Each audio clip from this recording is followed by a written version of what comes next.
Linknya di mana, Bu? Kenapa? Absen. Absennya tadi barcode-nya udah ada di ini, saya kirim via itu. Saya kirim di chat ini di Teams, Farah kok enggak ada ya? Farah maksudnya Farah sudah bisa Farah? Belum, Bu. Keterangannya absen gagal terus. Farah, tapi di yang belum absen ini enggak, namanya Farah siapa sih? Farah Della, Bu. Farah Dila.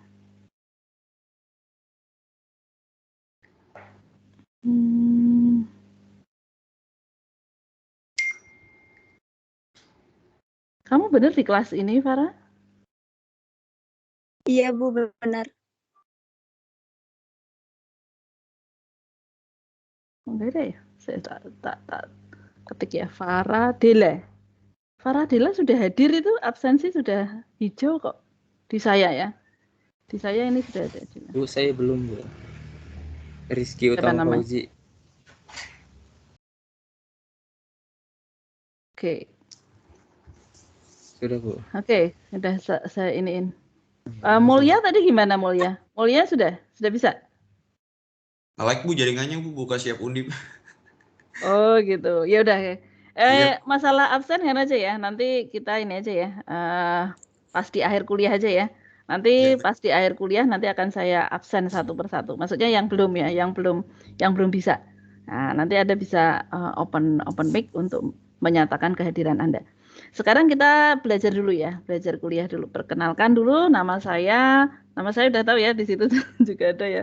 Masih ingat ya kita dulu ketemu pada saat Anda PMP ya. Nah, nama saya Sukmawati, saya dari informatika ya, dari Departemen Informatika juga. Kan ada juga dosen Anda yang bukan dari Departemen Informatika kan ada ya. Nah, saya dari informatika. Nah, kita akan bertemu ya di semester ini itu mengajar, saya mengajar logika informatika yang sekarang mau kita pelajari hari ini nih. Ya. Logika informatika itu apa ya? Logika informatika itu sebenarnya adalah mata kuliah dasar ya, mata kuliah prasyarat ya. Prasyarat itu artinya Anda nggak bisa ngambil mata kuliah tertentu kalau belum ngambil logika informatika. Sebagai mata kuliah prasyaratnya adalah mata kuliah yang di sistem cerdas ya. Ya, walaupun secara ini ya, secara teknis ya itu tidak ada aturan baku ya, bahwa kalau nggak bisa ngambil sistem cerdas kalau belum lulus di logika ya. Cuman alangkah baiknya gitu ya. Alangkah baiknya kalau memang Anda itu sudah mengambil mata kuliah logika sebelum mengambil mata kuliah sistem cerdas gitu. Nah, hari ini apa ya? Hari ini itu sebenarnya kita hanya ini ya, mempelajari ya masalah pengantarnya saja. Pengantar itu ya apa sih logika, kenapa sih harus belajar logika, terus kita nanti ya belajar mencoba sebagai problem solver ya, dengan berpikir tadi computational thinking tadi. Nah, mungkin sudah pernah dengar apa sih computational thinking? Berpikir berpola pikir komputasi gitu. Nah, itu nanti hari ini kita belum sampai ke materi ya, materinya logika. Jadi hanya membahas pengantar saja dan juga kontrak kuliahnya. Kontrak kuliah itu apa ya? Kontrak kuliah kalau di dalam dunia pendidikan, maksudnya di dalam apa? Di dalam ini ya, kampus ya. Kontrak kuliah itu dokumen yang ini, yang menjadi kontrak antara dosen dengan mahasiswa ya.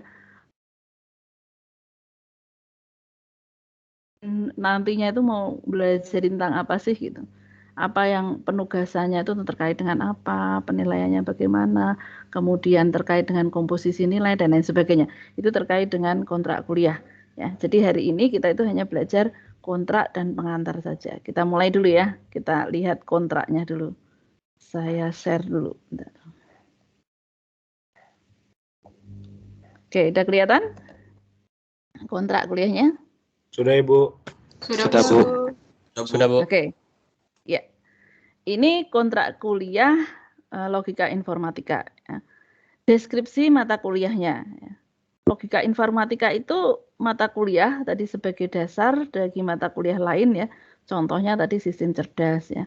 Jadi sebenarnya tidak hanya sistem cerdas, tetapi mata kuliah yang berbau informatika. Yang berbau informatika itu ada misalkan kayak algoritma pemrograman, dasar pemrograman, nah kayak gitu. Ya, karena apa? Karena kan ada juga mata kuliah yang tidak berbau informatika, misalnya kayak agama, PPKN, bahasa Indonesia. Nah itu kan itu enggak ranahnya di informatika. Nah mata kuliah ini itu kita itu mencoba ya berusaha berpikir logis ya. Jadi logis dan logis dan sistematis ya dalam mencoba menyelesaikan permasalahan yang ada. Ya harapannya apa? Harapannya kebawa. Nanti kalau misalkan pas ada kuliah-kuliah lain ya, ada problem gitu ya.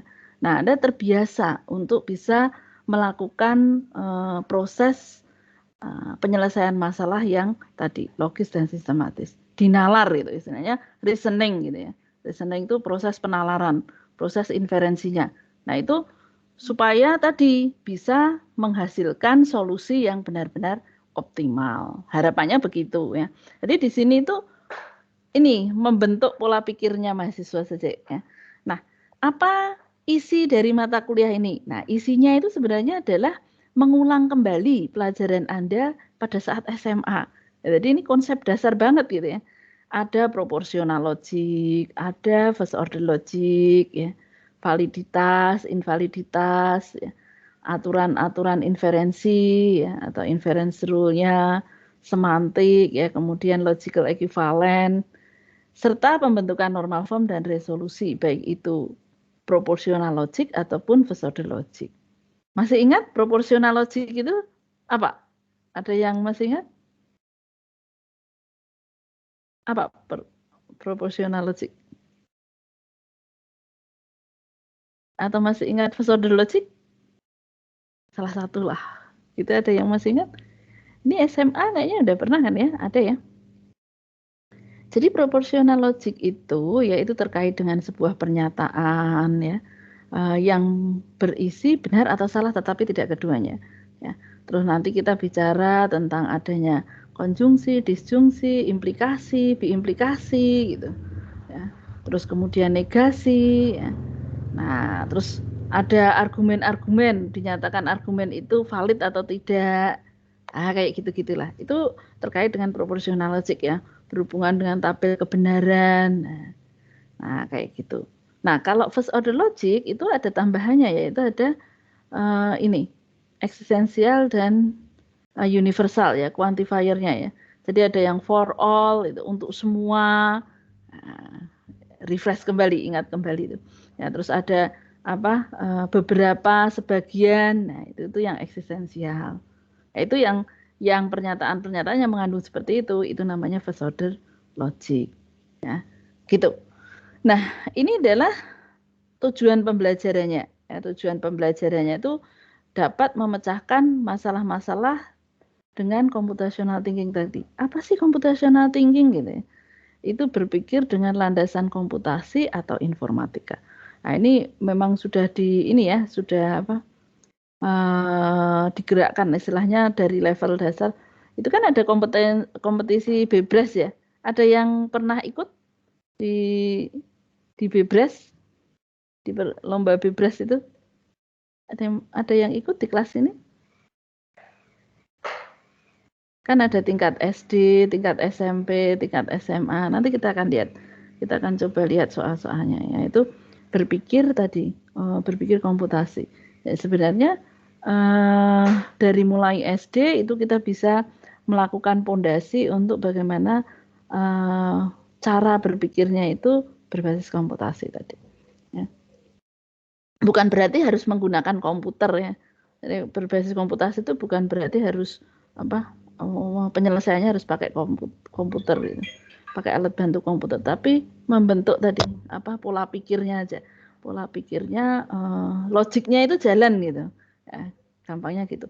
Itu bahaya ya kalau Anda ngoding ya, programming itu kalau salah logikanya itu lebih berbahaya daripada salah sintaknya kan itu. Jadi kesalahan dalam programming itu kan ada kesalahan sintak ya dan ada kesalahan logik gitu. Artinya apa? Kalau kesalahan sintak itu berarti apa? Waktu ngoding ya, waktu Anda bikin program itu mungkin salah titik komanya atau mungkin kurang tanda apa? Tanda kurung buka, kurung tutup. Lah itu menghasilkan error, pasti akan muncul ya. Akan muncul notifikasi terkait dengan errornya. Oh, ini tuh kurang ini, oh ini kurang ini gitu. Tambahkan ini atau sintaknya error dan lain sebagainya. Kita tahu kesalahannya. Nah, itu kesalahan sintak. Jadi masih bisa kita perbaiki gitu. Tapi kalau kesalahan logika ya, nah itu yang bahaya. Karena apa? Karena kita running, kita eksekusi program itu jalan gitu dan berhasil mengeluarkan output gitu. Cuman outputnya itu salah ya. Karena pola pikir atau logika berpikirnya dia dalam menyelesaikan masalah itu salah ya. Nah, itu yang bahayanya justru di situ ya. Jadi diharapkan Anda semua itu kalau misalkan dalam menyelesaikan masalah itu kita diajarin untuk step by step secara sistematis ya. Terus bisa dinalar, bisa di logika, bisa diinferensi dan lain sebagainya. Nah, salah satu untuk bisa membentuk pola pikir seperti itu yaitu dengan mata kuliah ini. Harapannya dengan mata kuliah ini tadi bisa terbentuk hal tersebut. Oke, ini adalah materi sebelum UTS ya. Jadi materi sebelum UTS hari ini itu kita pendahuluan atau pengantar gitu ya, terkait dengan kenapa sih harus bicara tentang logika atau kenapa sih kita itu perlu berlogika gitu ya, perlu memahami atau perlu mempelajari logika ini. Efek yang ditimbulkan itu sebenarnya apa? Tadi berkaitan dengan bahwa logika tadi merupakan dasar bagi mata kuliah lain di bidang informatika. Ini sama ya. Terutama tadi mata kuliah sistem cerdas ya. Sistem cerdas itu mata kuliah kalau nggak salah tuh semester 4 ya. Semester 4 Anda nanti akan ketemu dengan mata kuliah sistem cerdas. Nah, mata kuliah sistem cerdas itu ngapain? Nah, namanya juga sistem cerdas. Restart demnya kakak. Halo?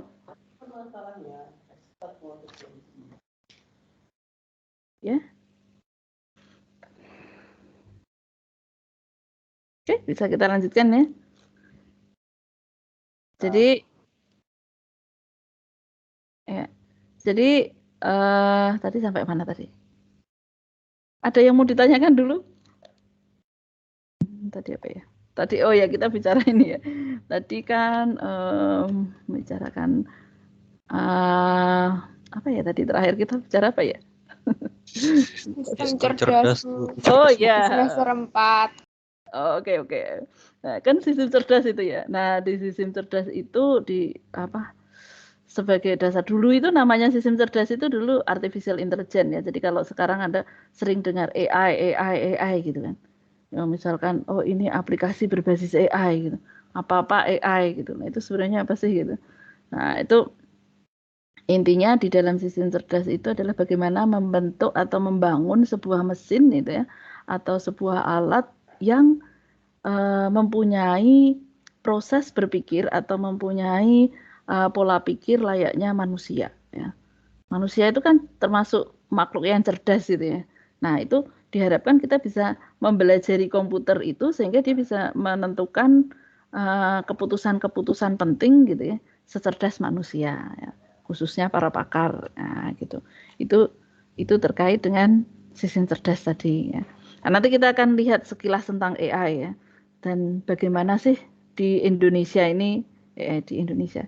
Nah, itu pengembangannya maksudnya lingkup luasnya ya. Maksud apa tuh kemanfaatan dari mata kuliah logika informatika ini sebagai pondasi dasar awal itu untuk bisa membangun ke arah sana.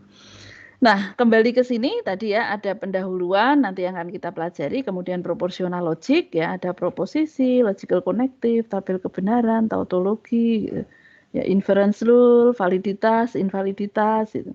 Nah, ini ada pembuktian validitas itu ternyata tidak hanya dengan aturan inferensi saja yang seperti modus ponens, silogisme dan lain sebagainya itu yang Anda kenal ya. Tidak hanya seperti itu saja, tetapi kita bisa lakukan dengan bukti tidak langsung atau indirect proof ya.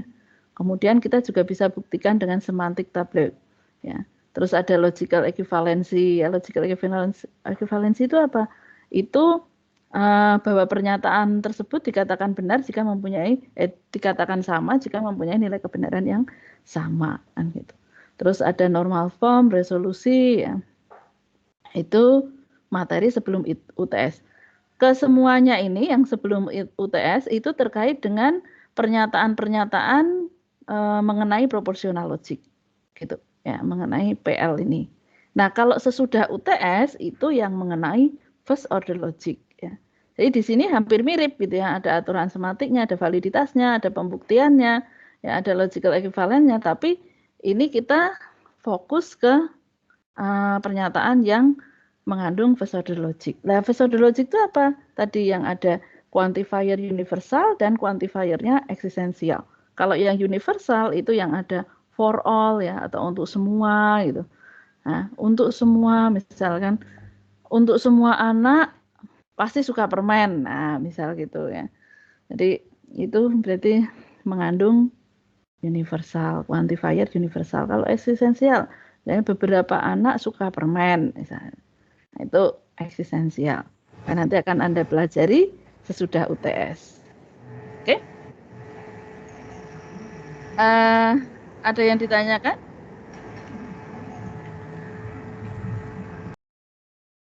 Ada pertanyaan di sini? Oke. Ya, jelas ya. Nah, metode pembelajarannya saat ini ya masih via online ya, tandanya nanti ada pengumuman lebih lanjut. Ya, kalau misalkan memang disuruh offline ya kita akan offline. Kalau memang masih online ya okelah kita ikutin aja gitu ya. Nah, komponen penilaian ya. Komponen penilaian ini ada tugas ya, tugas termasuk kuis ya. Jadi kuis itu akan dilakukan di terakhir perkuliahan. Maksudnya terakhir itu bukan berarti nanti di pertemuan ke-7 gitu ya. Atau di pertemuan ke-14 itu bukan, tapi di akhir kuliah. Misalnya saat ini saya mau ngambil kuis ya, berarti nanti di akhir kuliah saya hari ini pasti akan ada kuis gitu. Ya, itu apa? Terkait dengan kuis ya. Nah, proporsinya tugas termasuk kuis ini 30% sampai 40% ya. Dia lebih besar dibandingkan dengan UTS dan UAS. Kenapa masih dalam bentuk range gitu ya? Karena biasanya saya sama Pak Bowo ini melihat nilai akhir Anda. Artinya melihat nilai UTS-nya, nilai UAS-nya gitu. Kayaknya kok nilainya UTS UAS lebih bagus-bagus. Itu tapi general ya. Maksudnya general itu keseluruhan dari kelas, rata-rata kelas ya, bukan personal ya. Bukan personal, maksudnya satu-satu dilihatin gitu. Enggak, maksudnya oh ternyata UTS-nya dia 90, proporsinya berarti dia segini gitu. Enggak, tapi itu secara general kita lihat ya. Jadi satu kelas itu kira-kira yang lebih bagus apa sih? Oh, UAS-nya. Nah, bisa jadi UAS-nya itu punya komposisi yang lebih besar. Cuman besarnya komposisi itu tidak akan melebihi porsi tugas. Karena apa? Karena kita online ya. Nah, kalau online ini terus terang akan lebih susah dideteksi pada saat ini kan. Apa kegiatan mahasiswa, apakah benar dia mendengarkan, apakah benar dia mengerjakan sendiri dan lain sebagainya. Ya, jadi kan faktornya cukup banyak. Katakanlah pas ujian bisa saja ada diskusi di belakangnya, dosen nggak bisa memantau secara langsung dibandingkan kalau pada saat offline kan gitu. Kalau pada saat offline ada di ruang kelas kita bisa tahu oh dia nyontek, oh dia kerjain sendiri atau apa, itu kita bisa bisa pastikan sehingga bobotnya biasanya lebih besar. Tapi kalau karena online ini tugas ataupun kuisnya ini yang kita ambil lebih besar dibandingkan UTS dan UAS-nya. Gitu ya, itu terkait dengan komponen penilaian. Nah, ini adalah referensinya ya, referensi yang digunakan untuk mata kuliah ini ya. Ada e-booknya, salah satunya yang jadi acuan utama itu sudah saya share di MS Team ini. Jadi Anda bisa lihat di sana ya. Untuk materi-materi selanjutnya, kalau misalkan kulon nanti itu sudah oke ya. Jadi kita itu biasanya belajarnya menggunakan kulon ya untuk tugas dan materi ya. Nah, itu berarti nanti bisa diambil di sana. Tetapi karena saat ini kulonnya itu masih di setting ya, maksudnya masih dalam proses, maka sementara ini file untuk materi hari ini pun saya taruh di MS Team. Ya. Jadi nanti untuk materinya saya sudah taruh yang kontrak kuliah ini sama e-booknya ya, sama referensi utamanya itu ini, gitu ya. Nah itu sedangkan untuk materinya nanti saya share sesudah kita kuliah, sesudah akhir kuliah ini, gitu. Ya. Ada pertanyaan untuk kontrak kuliah? Jelas?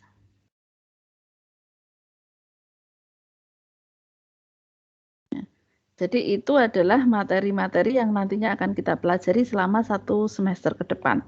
Ya. Dan saya tim teachingnya itu sama Pak Bowo ya. Sudah kenal ya sama Pak Bowo sebagai sekretaris program studi. Nah, mungkin kemarin sudah dikenalkan sama Pak Bowo. Oke, itu mengenai kontrak kuliah ya. Ada yang mau ditanyakan terkait dengan kontrak kuliah? Jelas?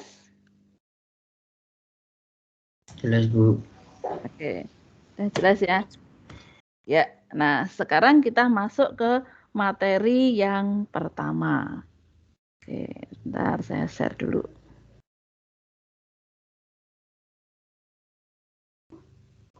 Nah, untuk materi yang pertama ya, materi hari ini itu ya ini kita hanya bermain-main saja ya. Jadi maksudnya tadi nggak fokus ke materi terkait dengan logical ekuivalen dan lain sebagainya ya.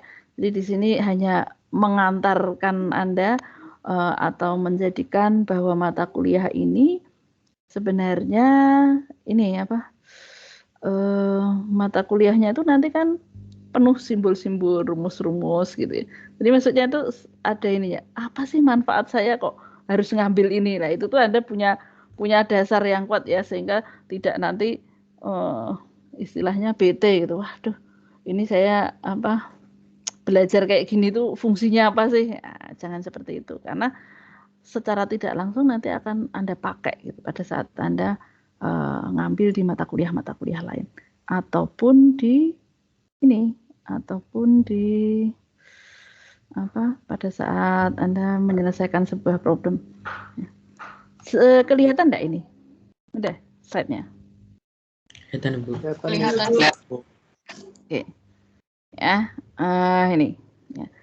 Jadi seperti tadi dikatakan ya, bahwa tujuan pembelajaran kita hari ini itu melatih berlogika. Nah, melatih berlogika sehingga mampu menyelesaikan masalah secara logis jadi.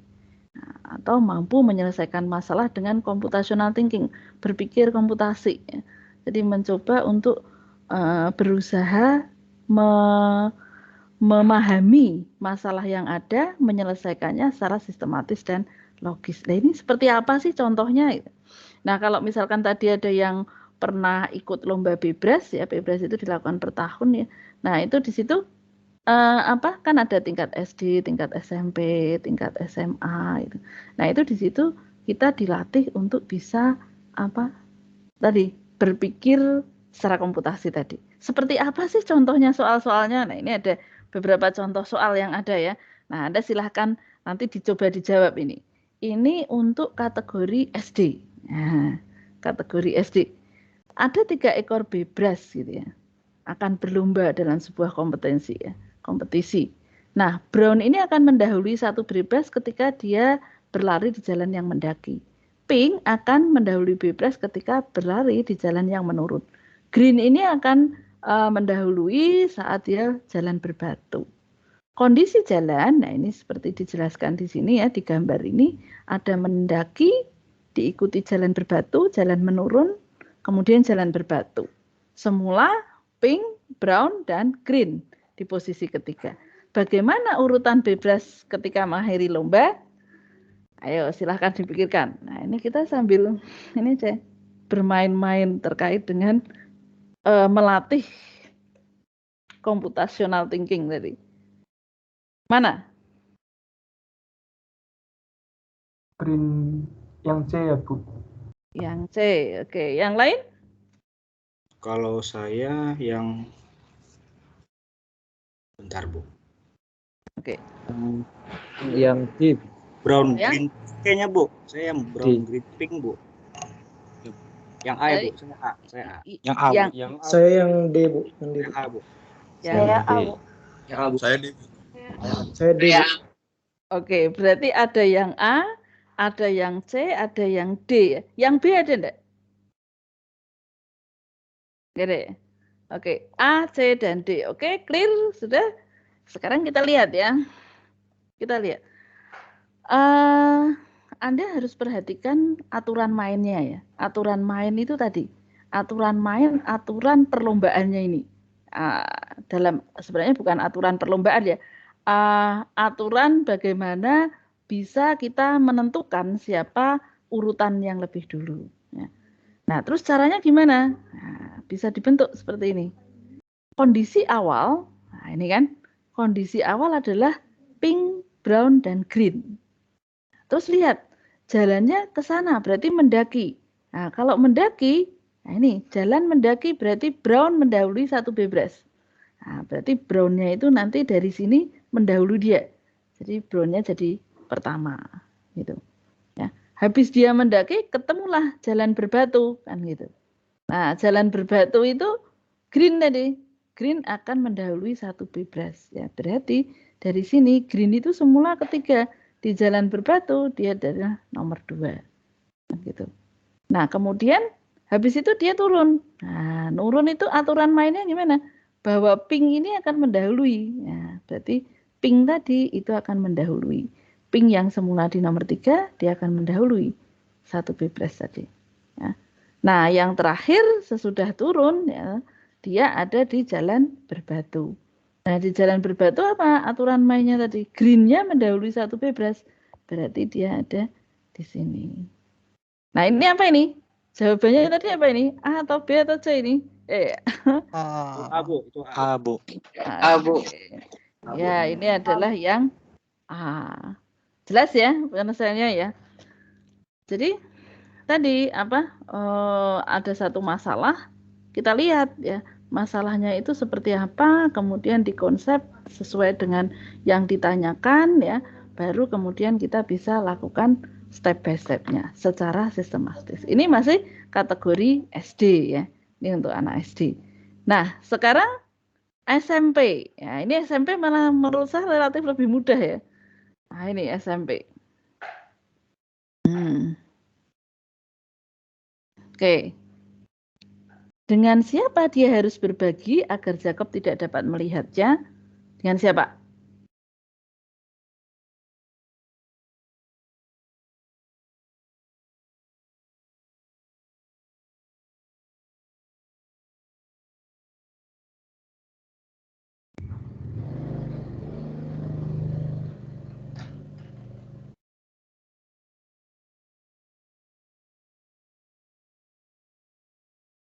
Siapa? Dengan siapa aja?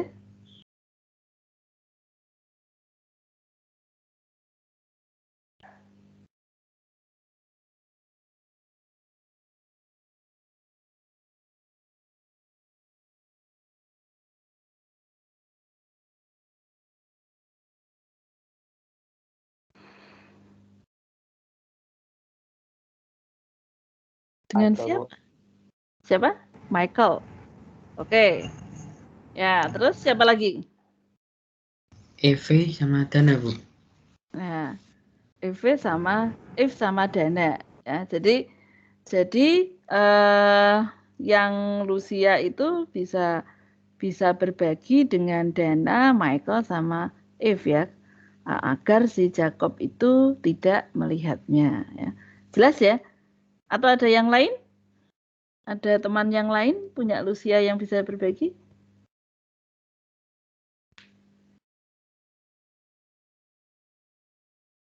Nggak ada ya? Nggak ada ya? Oke. Yang lain, yang temannya yang lain jelas? Paham? Ini ceritanya ini? Soal ini? Paham, Bu. Oke. Paham, Bu. Ya. Jadi bagaimana supaya tadi Lucia ini akan membagi ya supaya dia tidak ini si Jacob ini nggak ngelihat aturan mainnya seperti ini ya. Kalau dia berbagi, temannya bisa ngomentari. Kalau dia memberi komentar, semua teman-temannya ya, teman-temannya yang memberi komentar maksudnya ya, itu dapat melihat komentar dan foto tersebut, tapi tidak akan bisa mengomentarinya. Oke, itu kategori SMP. Sekarang kategori SMA ya. Nih kategori SMA. Kategori SMA. Nah, nih lipatan kertas ya. Berang-berang ya. Bebras itu sebenarnya berang-berang ya. Nah, dia di sana itu kan cukup merupakan binatang yang cerdas, makanya sebagai simbol computational thinking itu yang bebras itu. Ya, itu filosofinya begitu. Nah, berang-berang ini mengembangkan suatu bahasa untuk melipat kertas. Bahasa ini dapat digunakan untuk menjelaskan bagaimana setiap lembar kertas dapat dilipat dengan sisi-sisi lurus. Jadi salah satu perintah dalam bahasa ini adalah fold ya. P itu sama dengan fold A, B itu artinya berarti Anda akan melipat sisi A ini ya, dilipat ya, dilipat agar menempel ke sisi B, yaitu berarti fold A, B.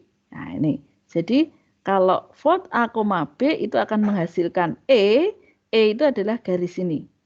Nah, garis ini di mana A-nya tadi sisi A menempel di B. Ya. Dengan perintah ini kalau misalkan membuat sebuah sisi baru ya berarti katakanlah tadi sisi barunya itu adalah hasil fold A, B, E itu kan. Nah, kita ingin tahu ya garis mana atau bentuk seperti apa yang akan terjadi jika fold A, E ya. E-nya adalah garis ini. Artinya berarti sisi A ini itu akan ditarik atau dilipat sehingga berhimpitan dengan sisi E sehingga hasilnya seperti ini. Lah kenapa ada merah dan coklat? Nah, coklat itu adalah penampang depan, sedangkan merah itu penampang belakang supaya bisa dibedakan. Jadi kalau misalkan tadi A itu Anda lipat ke B, itu akan terlihat bahwa ini adalah sisi belakangnya. Paham aturan mainnya? Harap. Paham ya? Paham, Bu? Paham. Ada yang belum? Oke, saya ulang sekali lagi ya yang belum paham. Ini belum soalnya, ini baru aturan mainnya ya. Jadi B ini adalah 2 kalinya A ya. Nah, jadi kalau ada fold A, B itu artinya adalah sisi A itu akan dilipat sehingga sisi A ini akan berimpit dengan sisi B atau menempel dengan sisi B. Gitu. Jadi kalau ada fold A, B maka A-nya ini akan berimpit di sini. Kan gitu. Nah, kalau misalkan tadi itu sisi ini ya itu akan di apa? Sisi A akan ditempelkan atau berimpit dengan sisi E, hasil dari fold A, B yang dikatakan fold A, E. Artinya apa? Fold A, E itu berarti sisi A itu nanti dilipat sehingga sisinya A ini berimpit dengan sisi E.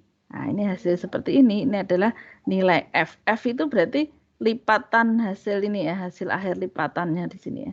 Itu adalah fold A, E. Gitu ya. Jelas ya? Tadi yang belum jelas aturannya ya. Sekarang kalau sudah jelas aturannya, ada soalnya begini. Nah, soalnya begini. Ini soal kategori SMA. Bagaimana tampak bentuk kertas ABCD setelah menjalankan ketiga perintah di bawah ini? Jadi E itu adalah fold C, A ya. Nah, sisi-sisinya mana? Sisi-sisinya ya ini tadi ya. Sisinya bisa Anda tuliskan dulu. A, B, C, D itu posisinya di situ atau diingat-ingat ya. Nah, itu bagaimana sekarang kalau hasilnya itu ya hasil dari ketiga perintah dijalankan langsung. Jadi ada fold C, A, fold C, D dan fold A, F. Hasilnya seperti apa? A, B, C, D. Yang mana?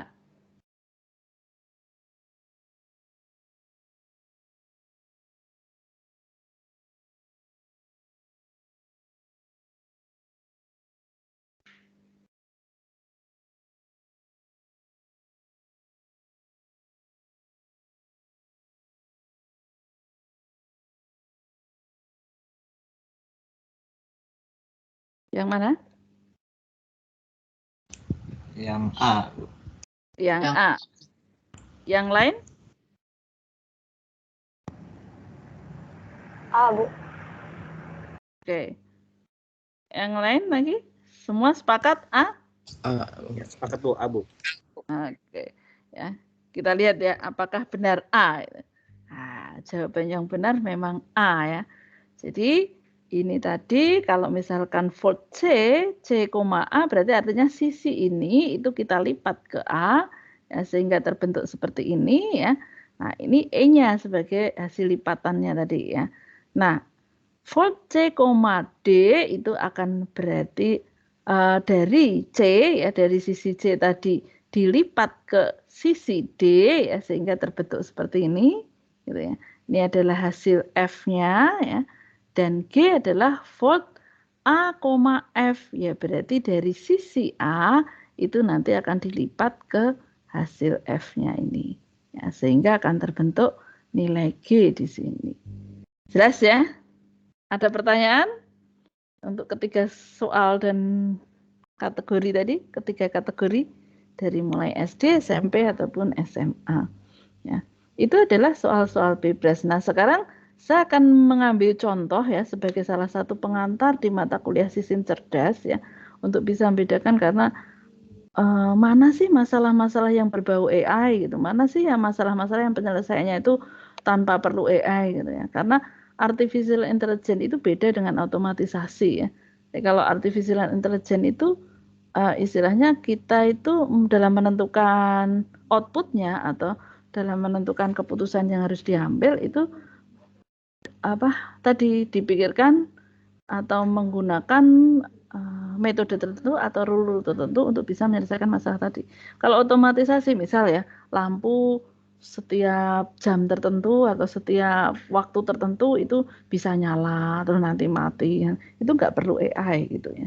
Jadi Anda harus bisa membedakan mana yang itu berupa otomatisasi, mana yang berupa AI. Nah, ini sebagai contoh kasus ya di dalam pengantar sebuah sistem cerdas ya. Ada 2 teko ya. Nah, mungkin pernah bertemu dengan soal seperti ini. 2 buah teko kapasitasnya 4 liter dan 3 liter tanpa skala ukuran. Bagaimana mendapatkan tepat 2 liter pada teko A tersebut? Nah, ada yang mau menjawab? Silahkan. Gimana caranya?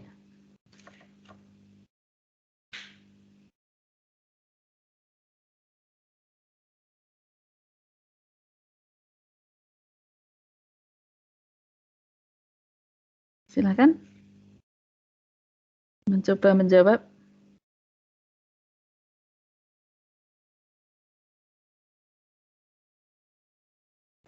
Dengan mengisi setengah bagiannya.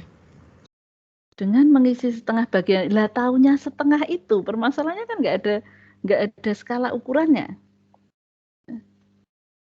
Kita nggak bisa menentukan dia setengahnya. Kalau tekonya aja bentuknya nggak teratur, apakah dengan setengahnya taunya dari mana?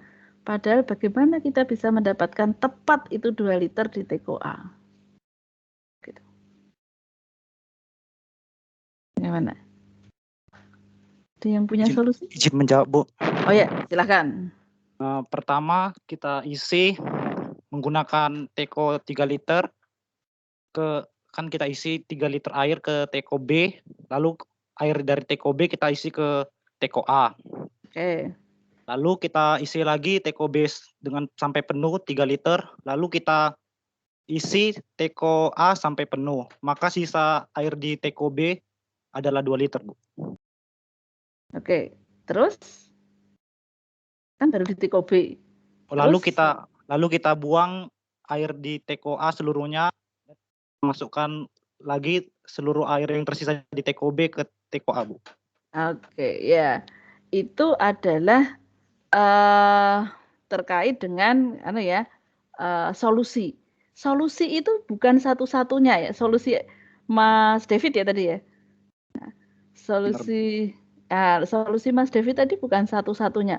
Ya, itu ada beberapa solusi yang bisa digunakan untuk menyelesaikan hal tersebut. Ya, tadi kalau misalkan saya ulang ya, jadi tadi itu kalau dari jawabannya Mas David ada TKO B diisi penuh, terus kemudian dituang di TKO A. Ya. Nah dari TKO A itu kan berarti masih ada 3 liter, TKO B-nya kosong. Diisi lagi, ya, yang TKO B diisi lagi, dituang lagi sampai penuh di TKO A. Ya, sehingga hasilnya tadi di TKO A itu adalah 4 liter, TKO B-nya menjadi 2 liter. Karena tadi itu yang diminta adalah bagaimana mendapatkan tepat 2 liter di TKO A, maka TKO A-nya dibuang, TKO B-nya itu dimasukkan semua ke TKO A, sehingga kita bisa mendapatkan tepat 2 liter. Nah, ada yang punya solusi lain selain itu? Tadi itu bukan satu-satunya solusi ya. Cara lain gimana? Ada yang tahu?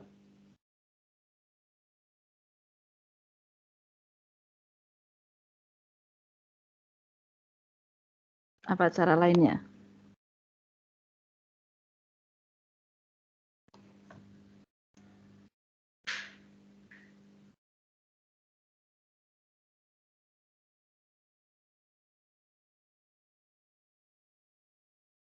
Ada yang mau mencoba menjawab?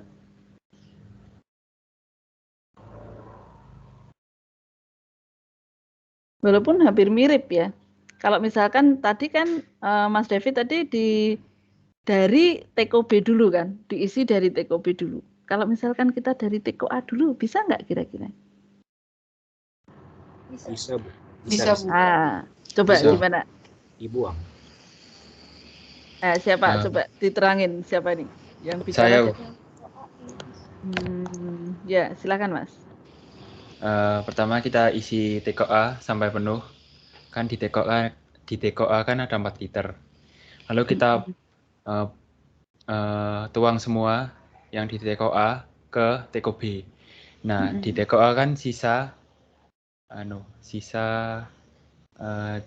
liter kan. Terus? Sebentar, Bu. Halo? Lupa, Bu. Oke. Kalau disimpan di teko temporary itu bisa nggak, Bu? Disimpan di teko ter. Ya pokoknya punyanya tekonya 2 itu aja gitu ya. Nah terus satunya dibuang gitu. Kita nggak ada tempat lain ya. Adanya cuma tempat air yang buat ngisi gitu kan. Kemudian TKO A, TKO B dan dibuang gitu. Nah ya, siapa yang mencoba? Tadi didekati dari TKO A-nya gitu. Diisi dulu dengan TKO A-nya, bukan didekati dari TKO A-nya. Diisi dulu dari TKO A-nya itu kira-kira bisa menghasilkan solusi deh. Saya bisa nambahin, Bu. Oh ya, silahkan. Siapa ini ya? Iqbal ya? Iya, Bu. Ya, Tadi silakan kan Mas Iqbal. kondisi terakhir berarti TKO A ada 1 liter, TKO B 3 liter kan? Ya, Terus terus? TKO B 3 liter dibuang semua. Terus TKO A diisi kembali. Sebelum itu TKO A dipindahin dulu ke TKO B. Kemana? Oke. Jadi Terus? TKO B ada 1 liter. TKO A diisi lagi 4 liter. Setelah diisi, dipindahin lagi TKO A 4 liter itu ke TKO B. Oke. Jadi terbuang 2 liter dan tersisa 2 liter. Ya, bagus ya. Jadi itu juga solusi ya. Jadi jelas ya tadi kalau punyanya Mas Iqbal ini, kalau si David tadi dari TKO B ya, nah kalau yang Mas Iqbal ini dari TKO A. TKO A diisi penuh dulu gitu. Nah sesudah diisi penuh, dibuanglah ke TKO B. Nah karena dibuang di TKO B ya, si A-nya tadi masih sisa 1, si B-nya ada 3, dibuang. Nah, TKO B-nya dibuang. Nah sisa 1 liter itu nanti tinggal dituang di TKO B. Ya. TKO B sekarang berapa? TKO B itu berarti 1, TKO A-nya berarti 0. Begitu kita masukkan lagi ya dari TKO A itu penuh, ya, berarti sekarang posisinya 4 dengan 1 ya, TKO B-nya 1, TKO A-nya 4. Terus kita tuang ke TKO B. Ya. Karena TKO B-nya tadi sudah ada 1, berarti dia tinggal nambahi 2 supaya penuh. Nah, sisanya itu di TKO A hanya ada 2 liter. Begitu, jelas ya? Nah, itu solusi tadi ya. Solusi bagaimana kita mendapatkan tepat 2 liter pada TKA dalam kasus seperti itu. Oke, masih diambil dari pengantar sistem cerdas. Ya, ini mungkin sudah pernah juga ya, sudah pernah mendengar ya, mungkin di SMA ya. Kasusnya petani ya.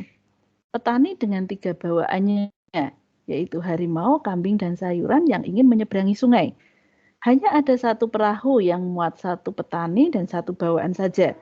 Nah, tapi jika petaninya tidak ada di tempat, maka harimau akan memakan kambing, kambingnya akan memakan sayuran. Bagaimana cara petani agar bisa menyeberangi sungai beserta seluruh bawaannya tadi ya? Maksudnya itu bawaannya itu bisa selamat sampai tujuan di tepi sungai tadi tanpa bawaannya tadi saling memakan. Siapa yang mau mencoba? Ya. Kambingnya dulu yang dibawa, Bu. Ya, silahkan, gimana prosesnya? Gimana, Bu? Kambingnya dulu yang dibawa, iya. jadi kan nanti tinggal yang ditinggalkan harimau sama sama sayuran. Kan harimau sama sayuran nggak bakal memakan keduanya, terus nanti tinggal diambil 1 lagi, terus 1 lagi gitu, Bu. Diambil 1 lagi, ditaruh sana kan terus dimakan di seberangnya. Oh iya juga. Oke, Bu, bentar, Bu. Gimana?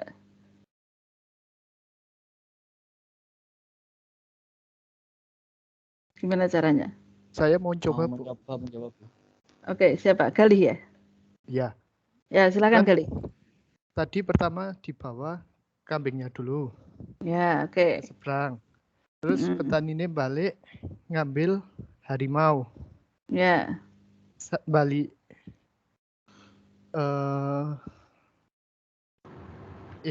Bentar, Bu, lupa.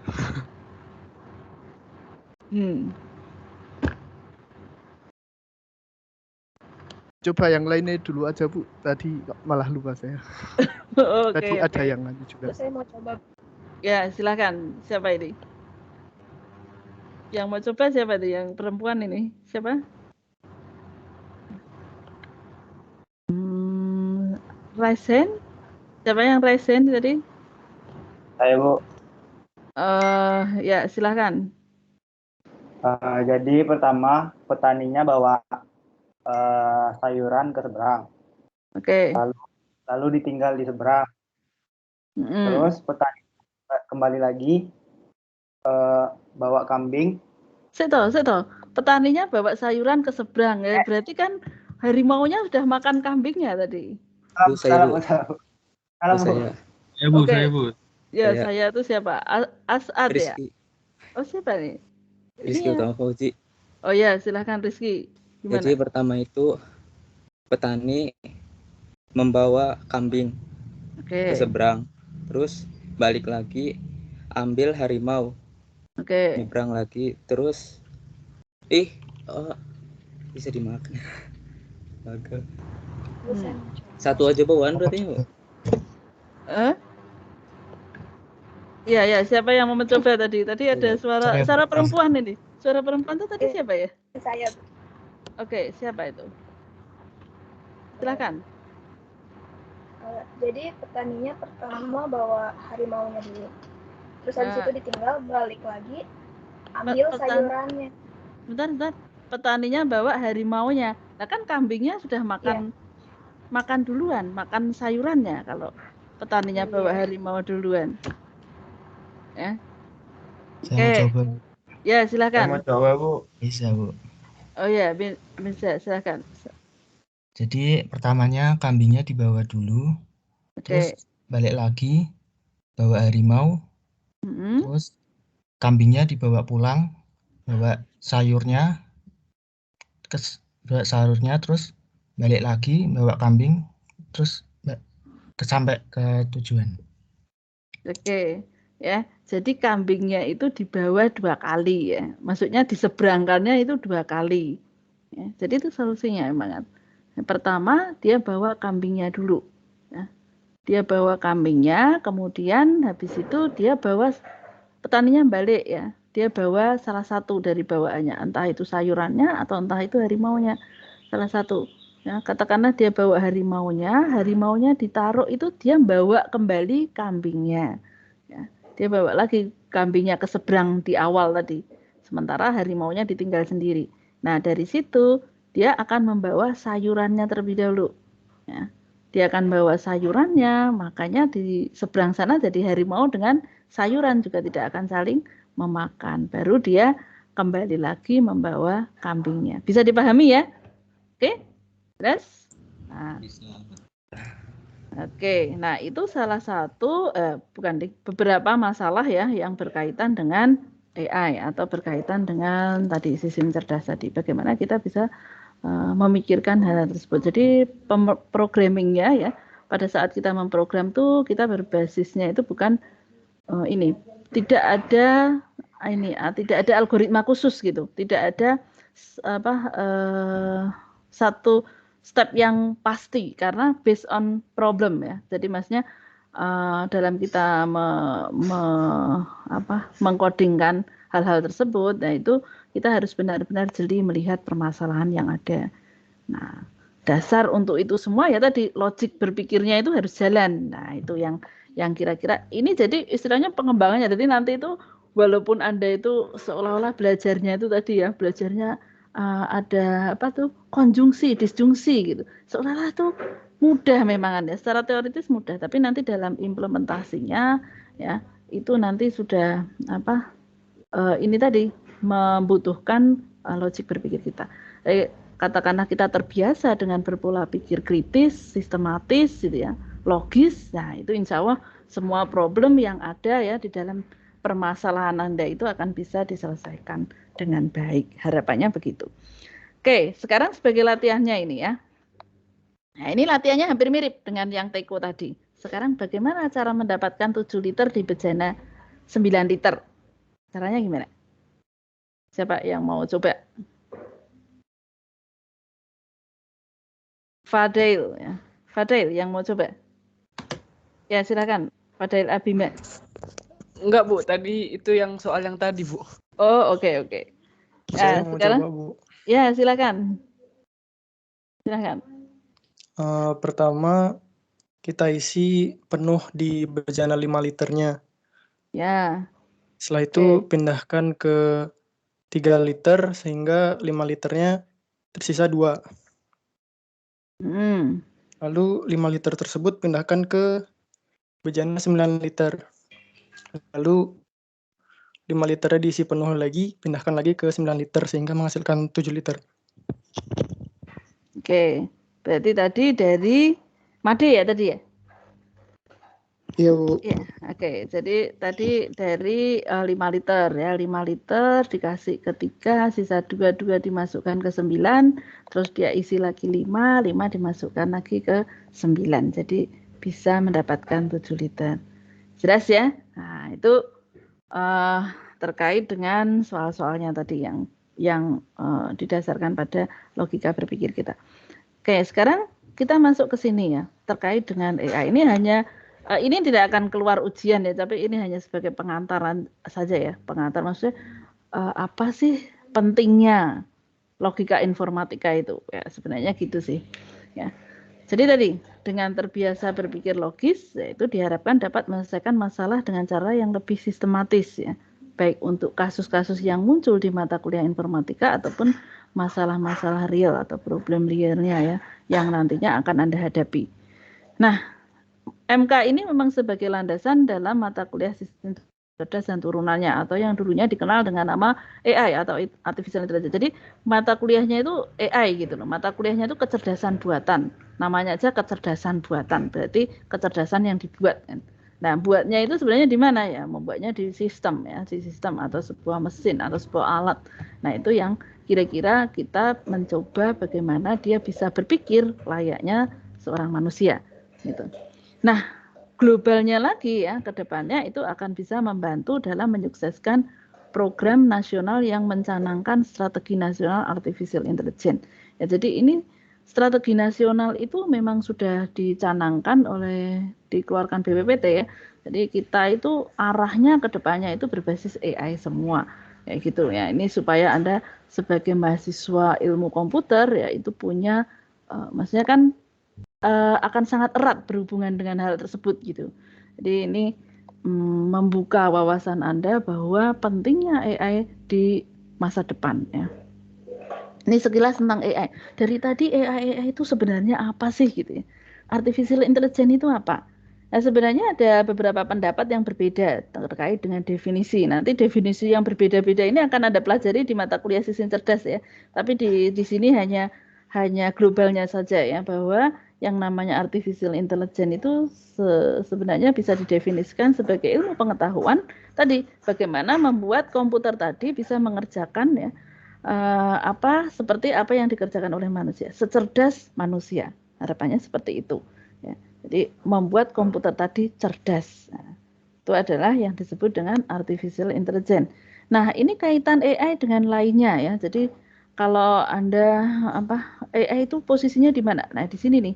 AI ini punya banyak turunan ya. Di mata kuliah itu sistem cerdas itu nggak mampu kalau disuruh ngajari seluruh AI di mata kuliah sistem cerdas itu tidak akan selesai dalam 3 SKS. Sehingga turunannya itu banyak. Ada mata kuliah istilahnya cabangnya AI yang berdiri sendiri ya. Jadi di Departemen Informatika ini Anda nanti akan mengenal ya yang namanya mata kuliah machine learning. Machine learning itu bagian dari AI. Machine learning itu pembelajaran mesin. Jadi isinya adalah terkait dengan teori-teori dasar bagaimana kita bisa mempelajari mesin tersebut kan gitu ya. Nah, di situ tuh juga kita ada turunan AI yang menjadi pertilan-pertilan gitu ya, menjadi bagian-bagian mata kuliah pilihan. Jadi mata kuliah pilihan itu ada NLP, Natural Language Processing gitu ya, yang terkait dengan teks ya, teks dan speech gitu.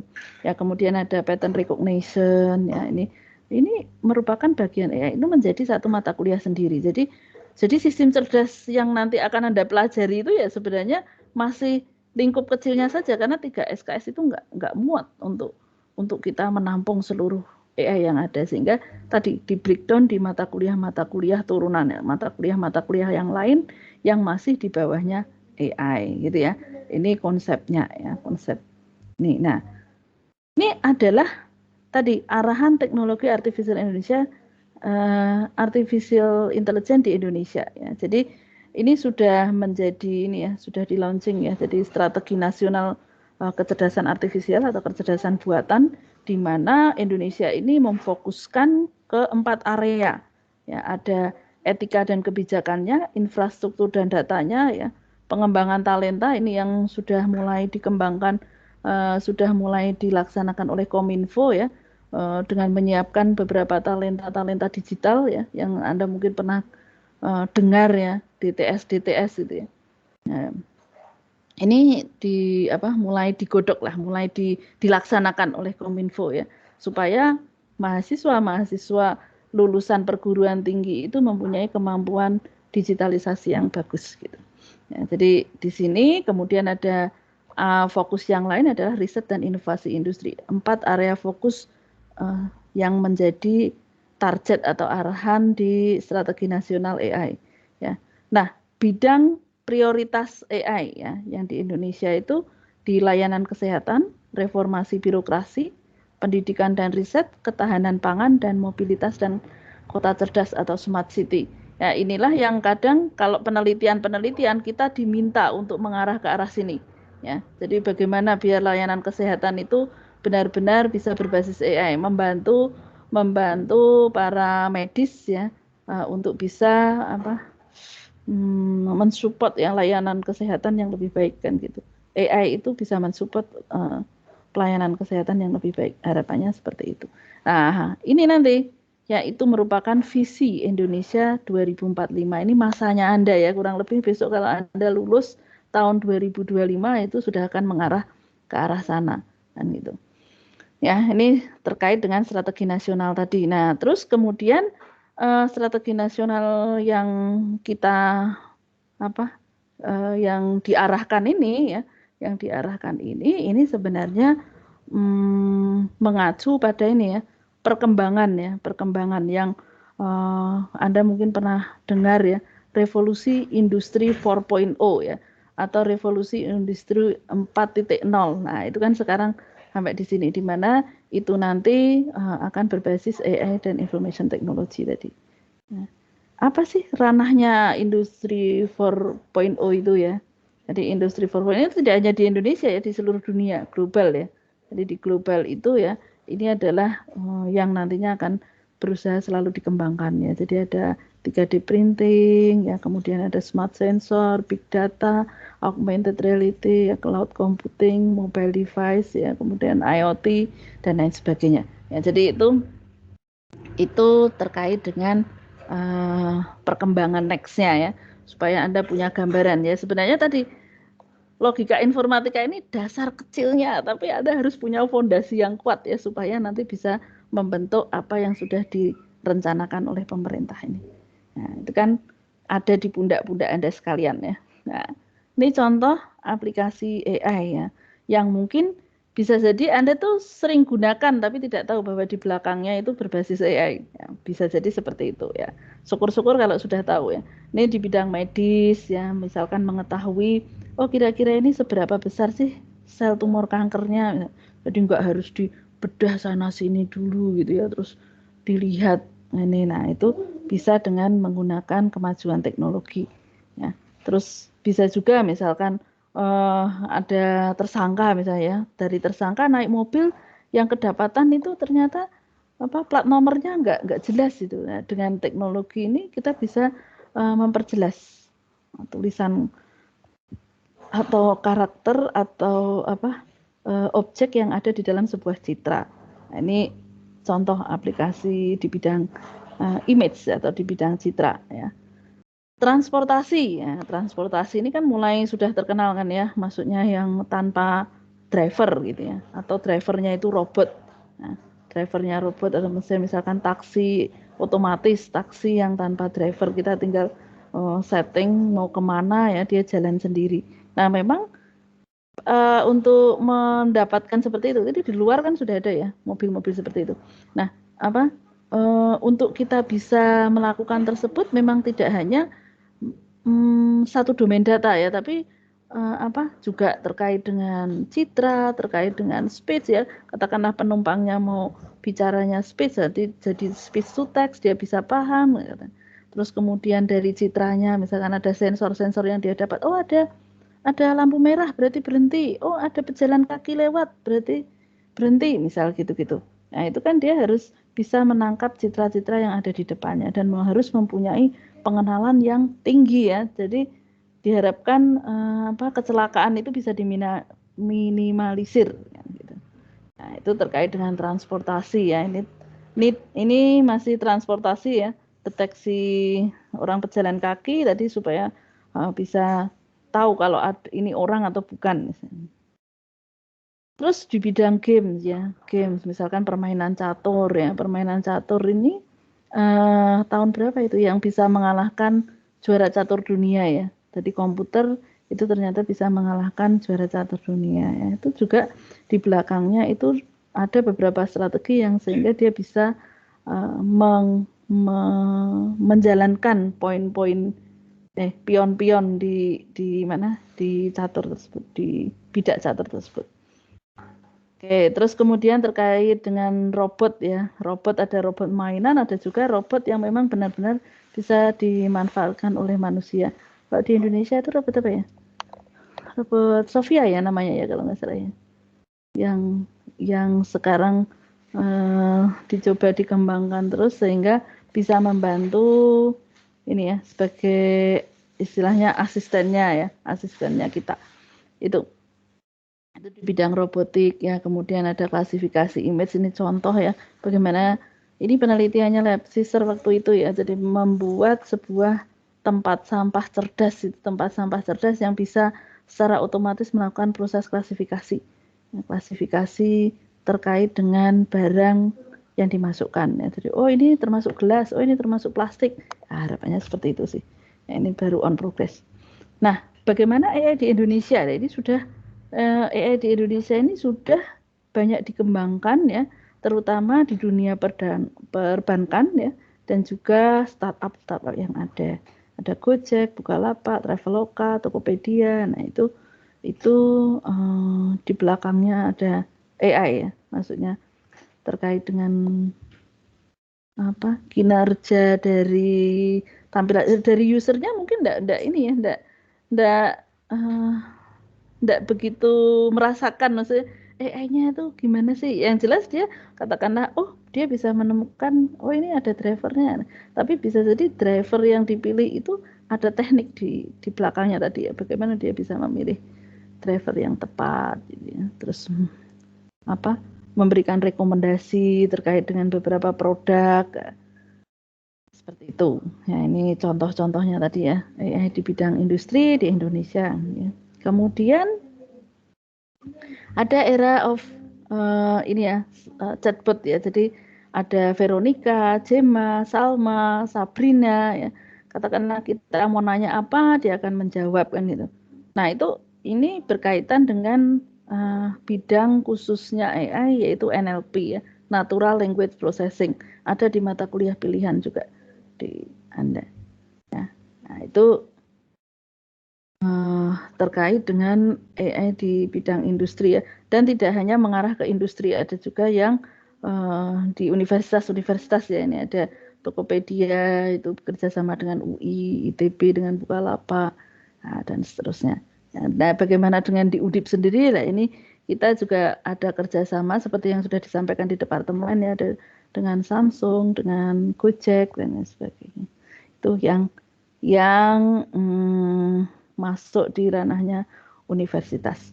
Oke, next minggu depan kita akan membahas mengenai materi logika. Ada pertanyaan dulu sampai sini? Ada pertanyaan? Jelas?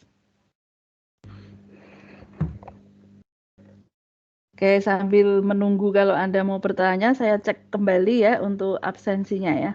Bentar, bagi yang hadir ya, kalau saya panggil namanya silahkan open mic ya. Vernico Miftahul, hadir?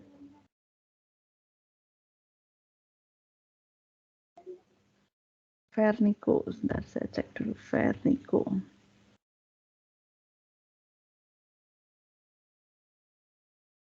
Vernico enggak ada ya? Enggak hadir. Kemudian Ananda Jessica Margareta hadir? Ananda Ananda Rizky Pratama ya adanya. Ananda enggak hadir ya? Oke, enggak hadir.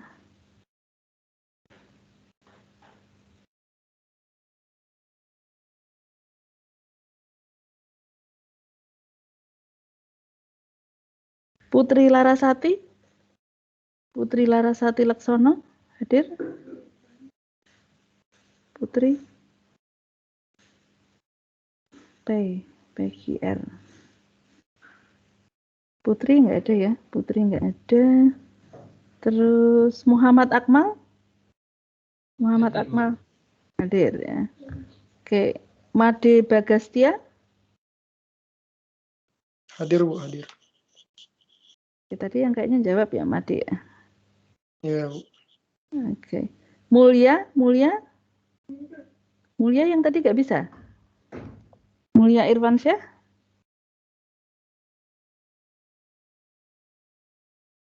Ya Bu, maaf Bu, tadi nge-lag Bu. Oke. Ada, ini sudah saya checklistkan ya Mulya.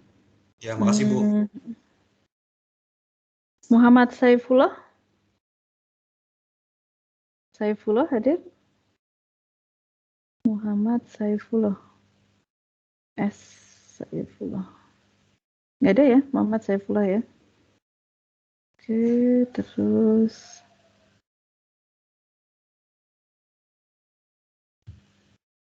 M. Hafiz Atarik. Hadir Bu. Oke. Fernanda Galisa Putra. Hadir Bu, hadir. Ya. Ihsan Alif hadir? Hadir Bu. Oke. Ada yang belum saya absen? Yang maksudnya yang tidak bisa absen ya. Tidak bisa absen dan belum saya panggil, ada? Tidak ada? Ya, jadi tadi yang nggak hadir itu Putri, ya, Muhammad Saifullah, terus apa nih?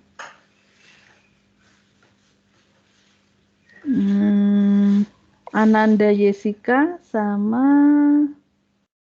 Verniko Miftahul, betul ya? Oke. Silakan dicek di siap Anda kalau misalkan tadi yang sudah saya panggil ya itu pasti sudah absen. Maksudnya kalau misalkan memang di punya Anda belum absen bisa konfirmasi ke saya. Ada yang ditanyakan sampai sini sebelum saya tutup? Jelas? Oh ya, untuk materinya nanti Anda bisa lihat sementara di ini ya, di mana? Di menu Teams ya. Nanti kalau misalkan kulonnya sudah oke, berarti untuk masalah penugasan, kuis, terus ujian itu biasanya saya terpusat di kulon ya. Jadi kalau kuliah itu Anda bukanya 3 ya. Kulon, kemudian siap sama MS Team kan gitu ya. Kalau kulon itu materi-materi, penugasan dan lain sebagainya termasuk deadline ya. Jadi diperhatikan ya deadline-nya ya, kalau misalkan saya kasih tugas itu biasanya ada deadline yang harus ditaati. Artinya deadline itu nanti saya kunci ya, kecuali kalau pas ujian. Nah, maksudnya kalau sudah lebih dari deadline itu nggak bisa lagi Anda submit. Gitu. Anda harus hubungi saya. Ya. Oke. Itu ya untuk pembelajaran hari ini. Mohon maaf jika ada salah-salah kata. Hari ini kita tidak ada penugasan ya karena masih pengantar dan kontrak kuliah saja. Kita akan mulai tentang materi itu minggu depan ya.